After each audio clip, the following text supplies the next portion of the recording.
And Clarissa, it's been notable that no Biden administration official to this point has owned this, frankly, or admitted any degree of failure. They continue to describe the evacuation as a great victory, right, and the withdrawal as necessary, which may be true. There are some who support that, but the scenes we saw, people clinging to the sides of airplanes, some of them falling to their deaths, no one can describe that as a success. So I wonder, as you look at the situation on the ground there, what is the hardest question that Milley, Austin, and Mackenzie must face today?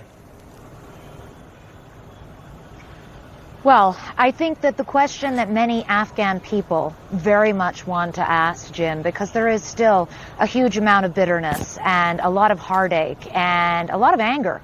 How did this happen? Were the appropriate preparations made?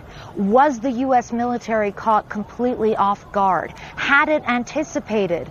Had it created a worst-case scenario in the event that the Afghan army would crumble as quickly as it had?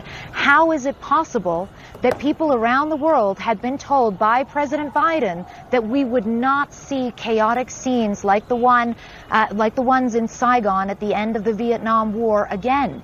And yet the scenes that we saw and that we witnessed firsthand on the ground were much more chaotic, were much more horrifying. People killed in stampedes, people killed in drone strikes, people killed by terrorist attacks, women with small babies being crushed, throwing their children over the razor wire in their desperation to get their children out safely to a better future. These were scenes of absolute chaos. And I think the question everybody wants to know is, how can we call this an extraordinary success, as the Biden administration has done?